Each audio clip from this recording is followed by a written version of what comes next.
ज्ञान गुणों की खान मास्टर सागर अपनी प्यारी आदरणीय दादी जी, जिनको हम बुलाए भी नहीं भूल सकते, उनके वो वचन कि आओ सभी हम जन से इकट्ठी होकर बैठें, ज्ञान की कुछ गहन लेन देन करेंगे। हर क्षण दादी जी को अपनी उपस्थित बहनों को देखकर यही विचार चलता कि हम ज्ञान की कुछ गहन लेन देन करें। आज ऐसा कोई नहीं जो ये शब्द कहकर हम सबको संगठित करे। ये थी दादी जी की विशेषता। जैसे कि कहा, कुछ ऐसे किस्से और कहानियाँ जो मैंने सुनी और देखी भी, जिस पर मुझे याद आता है दादी जी ने एक बार सुनाया था या मैंने सुना था कहीं से भी, कि ज्ञान में एक भाई और बहन चलते थे, लेकिन आप समझ सकते हैं कि माया किसी समय किसी को भी अपने अधीन कर सकती हैं। और ये इंग्लैंड की बात है। वो समय आया कि उन दोनों ने शादी कर ली और शादी करने के पश्चात एक बच्चे को भी जन्म दिया। लेकिन काफ़ी समय के बाद वह पुनः जब दादी के पास आए तो दोनों ही आए। तब दादी ने कहा कि अपने बच्चे को क्यों नहीं लाई, मुझे पता चला है आपका बेटा भी है। तो दोनों ही रोने लग गए। दादी ने कहा, क्यों, क्या बात है, रो क्यों रहे हो? तब उन्होंने कहा, दादी बच्चा जन्मांधा है, जन्म से ही अंधा हुआ। कर्म हमने बुरे किए, लेकिन बुरे कर्मों का परिणाम शायद हमारे बालक को भोगना पड़ा। दादी ने कहा, ऐसा कभी नहीं हो सकता। हर एक अपने कर्मों का दंड और कर्मों का फल प्राप्त करता है। लेकिन दूसरे ही दिन दादी के कहने पर वो अपने बेटे को लेकर वहाँ पहुँचे। तो दादी उस दिन सतगुरुवार का दिन होने के नाते दादी सबको जल पिला रही थी। तो बच्चे को भी माँ लाई और दादी ने उसके मुख में जल डाला। बच्चे को अवश्य जल स्वादिष्ट लगा। जल पीने के बाद कुछ क्षणों के बाद पुनः वो माँ की गोदी से उठा और दादी की तरफ आया और दादी की गाल पर हाथ करके कहता है कि मुझे पुनः दो। तो दादी ने उसको दोबारा उसके मुख में जल डाला और पीकर फिर वो माँ के पास गया।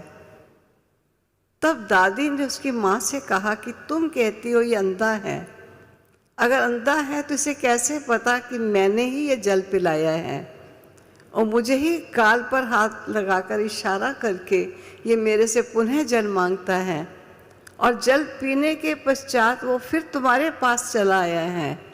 मैं नहीं समझती कि अंधा है, तुम एक बार डॉक्टर से पुनः इसका चेकअप कराओ।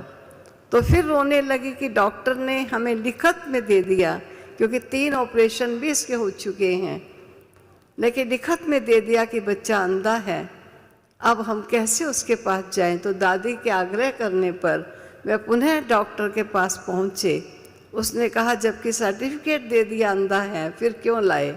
कहा, हमारे बड़ों ने कहा है कि एक बार चेक करो। और डॉक्टर ने जो ही देखा तो डॉक्टर ने कहा कि कल तक ये अंधा था, लेकिन आज ये अंधा नहीं है। मुझे याद आता है जब उस बच्चे का जन्मदिन होता था तो बच्चा जन्मदिन नहीं मनाता था जब तक दादी ना आएगी। और हम एक बार लंदन में जब पहुँचे तो उस समय उसकी माँ ने हमें दिखाकर कहा कि ये था मेरा बच्चा जो अंधा था। मैंने कहा, अभी ऐसा नहीं कहो, इसको ये कॉन्शियसनेस नहीं दिलाओ कि तू कभी अंधा था। तो जो कहा गया है कि करामत कैर खुदाई, कभी दादी ने इस प्रकार की करामत को खुदा का कैर समझकर कभी स्वीकार नहीं किया। दादी ने कहा, ये कोई जल मेरे पिलाने से इसकी आंखें नहीं आई हैं, लेकिन इसका समय भोगना का पूरा हुआ और पूरा होने का निमित्त कारण बना कि बाबा का अमृत पिया और उसकी आंखें आ गई। तो इस प्रकार दादी हर बात में कहीं महिमा स्वीकार न हो जाए और सदा ही बाबा के गुणगान गाती रही। ऐसी दूसरी गाथा भी मैं सुना देती हूँ कि किस प्रकार जब दादी जी का ग्लोबल हाउस बन रहा था तो दादी ने ये कहा कि मैं कभी भी उधार लेकर के मकान नहीं बनाऊंगी, क्योंकि जब बड़ी बड़ी बिल्डिंग बनती हैं तो स्वाभाविक है कि लोन लेते हैं और लोन लेने के पश्चात ही बिल्डिंग बनती हैं। लेकिन दादी ने ये कहा कि कर्ज, जिसे बाबा ने मर्ज कहा है, इसलिए मैं कर्ज लेकर भवन नहीं बनाऊंगी। लेकिन आर्किटेक्ट से ये निर्णय हो चुका था कि इतना भवन बन जाएगा तो हम इतना पैसा देंगे, अगर हम पैसा ना दे पाए तो उसका दंड हम देंगे, अगर वो भवन निर्माण का जो समय निश्चित है उतने समय में भवन नहीं बना कर दिया तो उसे दंड देना पड़ेगा। इसलिए पैसा टाइम पर देना और भवन को टाइम पर बनाना ये ज़रूरी चल रहा था। और स्वाभाविक है कि दादी ने क्लास में भी बताया कि इतना पैसा भी नहीं है, हालांकि सारे विश्व के सेवा केंद्रों के सहयोग से भी बन रहा था। लेकिन दादी ने क्लास में कहा कि आजकल इतना धन नहीं है, लेकिन जो भी आप अपना तन से अपनी विशेषताओं का सहयोग दे सकते हो तो अपना सहयोग देकर इस भवन को कंप्लीट करो। तो उसमें बताते हैं कि एक भाई ने अपने स्थान पर जहाँ वो सर्विस करते थे वहाँ कारपेंट्री का काम होता था, बढ़ई का काम चलता था। तो उन्होंने वहाँ जाकर कहा कि ऐसे ऐसे एक स्थान बन रहा है, धार्मिक स्थल है, अगर कोई यहाँ सेवा करना चाहता है फ्री, क्योंकि सैटरडे संडे वहाँ छुट्टी होती है, तो आप में से अपनी सेवाएं कोई देना चाहे तो दे सकता है।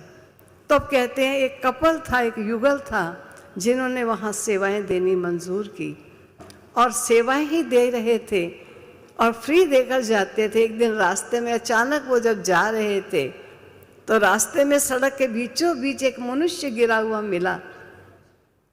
उन्होंने जाकर देखा तो उसने शराब ज़्यादा पी हुई थी, खड़ा नहीं हो पा रहा था, इसलिए बीच में पड़ा था और तेज व्हीकल उन्हें कुचल कर जा सकता है। उन्होंने उस व्यक्ति को अपनी कार में डाला और उसको होश आने पर कपड़े बदला करके ठीक करके उसे उसके घर भेज दिया। कुछ समय के पश्चात उस व्यक्ति ने जब शरीर छोड़ दिया तो इनको कोर्ट से बुलावा आया। अब आप तो समझेंगे पता नहीं क्या हुआ होगा।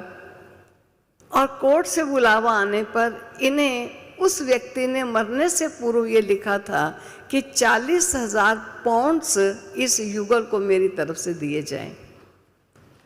अब वो 40,000 पाउंड देने के लिए कोर्ट ने उनको बुलाया था और 40,000 पाउंड लेकर के वो दादी जी के पास आए।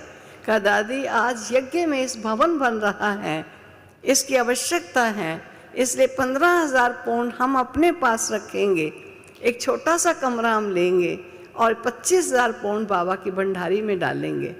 दादी ने कहा कुछ और भी रख लो, कोई हर्ज नहीं। कहा नहीं दादी, हम 25,000 पाउंड भंडारी में डालेंगे। सेकेंड डे वो 15,000 पाउंड भी लेकर के आ गए और उन्होंने आकर कहा कि दादी जी हम तो टूटे हुए मकान में रहे हुए थे, रह सकते हैं, आज जबकि इस भवन के निर्माण में आवश्यकता है तो इसलिए ये 15,000 पाउंड भी बाबा के बॉक्स में ही जाएगा। दादी के मना करने पर भी उन्होंने बाबा के बॉक्स में डाल दिया। आप सुनिए कहानी आगे क्या होती है।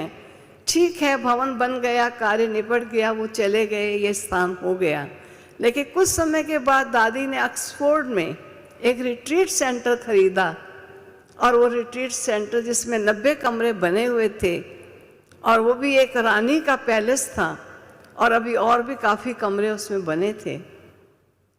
आप सोचिए जब उसकी फाइनल पेमेंट करनी है तो फाइनल पेमेंट के समय पर आपको चाबियां हैंड ओवर की जाएंगी और पता चला कि 2 कट्टे बड़े बड़े बोरियों के वो चाबियां हैं। किस दरवाजे की, किस अलमारी की, किस खिड़की की, कौन सी है। अब दादी ने कहा ये तो बहुत बड़ी प्रॉब्लम आ गई, कौन इन चाबियों को समेटेगा, संभालेगा और कौन समझेगा कि किस दरवाजे की कौन सी चाबी है। अब इस सोच में लगे हुए दादी को विचार आया कि वो जो युगल बढ़ई आता था उनसे पूछे, वो फ्री थे, उनका कोई बेबी भी नहीं था, क्योंकि वहाँ की दुनिया अलग होती है। 25 साल का भाई तो 50 साल की बहन थी।